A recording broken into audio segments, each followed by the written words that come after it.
What's going on, everyone? It's your boy here, Miles Miller, and today let's talk about dumbbells and barbells. So we're gonna look at the pros and cons of the two. And before we look at those pros and cons, I want to ask you a question. If you're given this opportunity to pick between the two, which one will you go for? That is barbell and dumbbell. If you're asked to pick between the two, which one would you go for?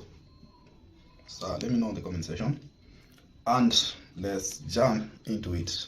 Starting with dumbbell, let's hear the pros of dumbbell. Number one is cheap. Dumbbells are cheap. Why am I saying they're cheap? Because they are just portable.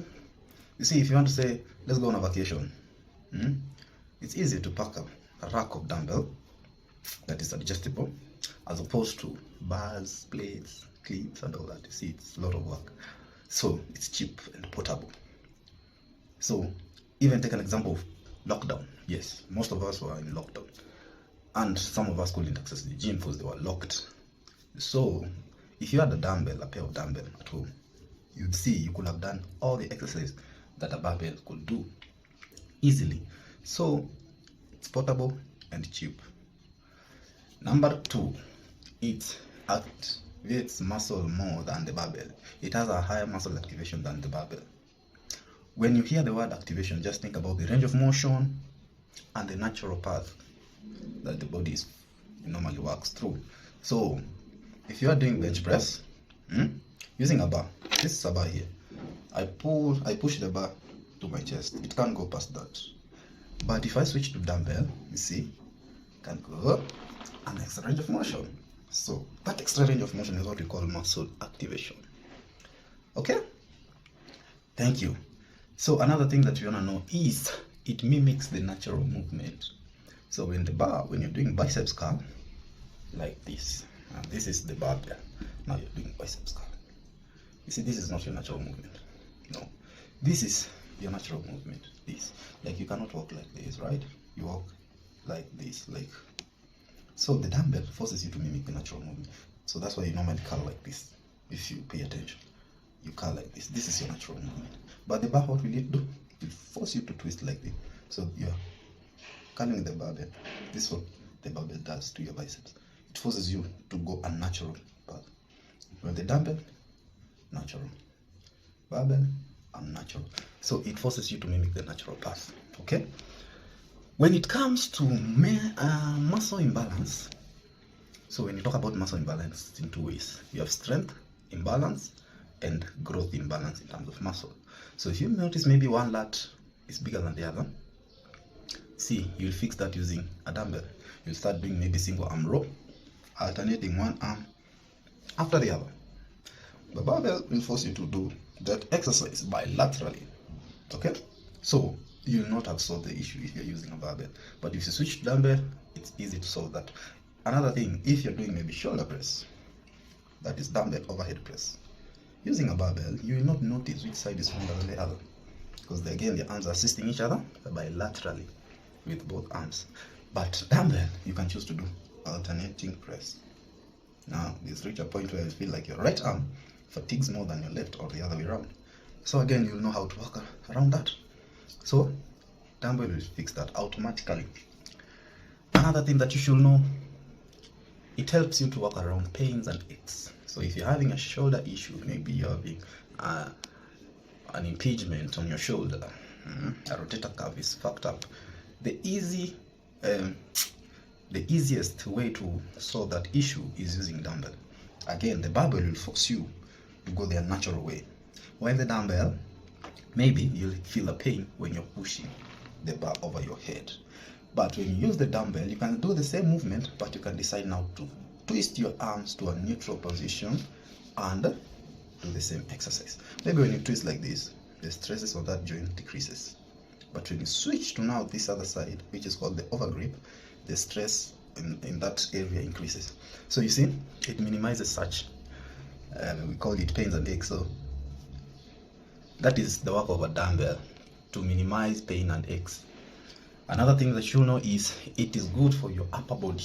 When you want to work on your upper body, remember, in most cases, when you're working on your upper body, you're using our arms. May it be biceps, may it be chest press, shoulder press, bent over row, you name it. We'll be using our arms at all time. So You see, our body is designed in this manner that our upper body is used for flexibility. You can move around, you can reach over, you can reach under. Yeah, that is the work of our upper body. While our lower body is for stability. When you're walking, when you're jumping, when you're swimming, when you're doing a lot of mobile activity. So, since our upper body, we normally use our arms more at all time. So again, remember about the natural movement? That is one advantage of working out our upper body using dumbbell. It will mimic again these natural movements. You see, when it comes to lower body, it's not a must use a dumbbell. Remember, if I'm doing squats, I can just place my bar just behind my neck or at the top of my trap. So I don't need to use my arms. I can do leg press. I don't need to use my arms. I can do leg extension. I can do a lot of activity that doesn't require me to use my arms. So when it comes to upper body, dumbbells will carry the day. Lower body, barbells will carry the day, but we'll talk about barbell in a few.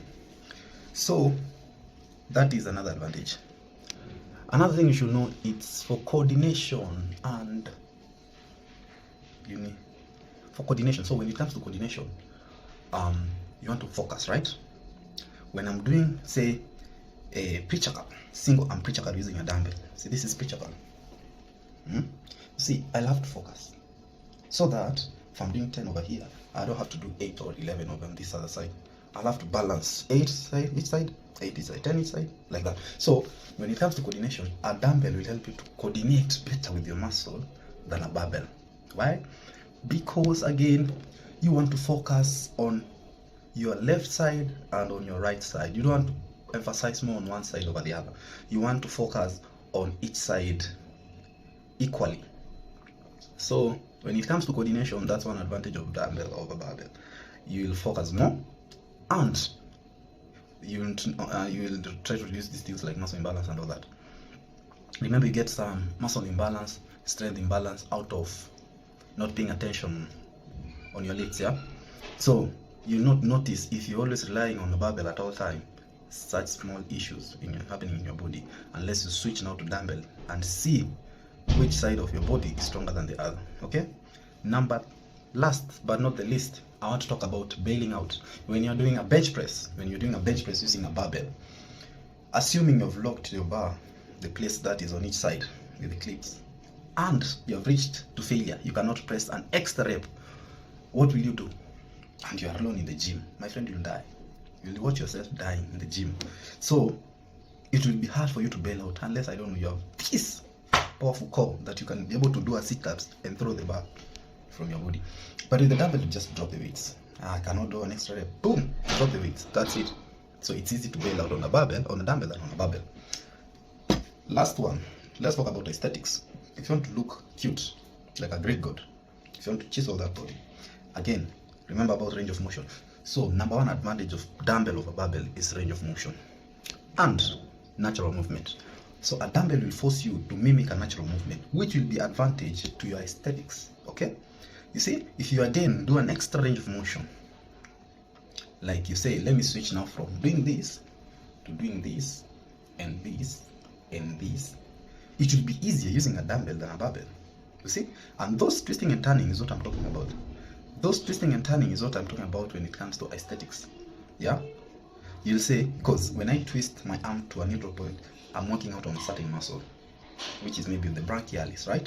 When I switch to this, I'm working out on my belly, biceps, belly, the long and the short head. If I switch to this, I'm working on this and this. So you see, you cannot just rely on this. I want to talk about aesthetics. You want to target each and every muscle. Yeah, you want to target the forearm, you want to target the wrist, you want to target the short and long head of your biceps vis-a-vis other muscles. So those are the advantages or the pros of dumbbell over barbell. This same dumbbell has its own cons, but we'll look at it in a few. Stay tuned.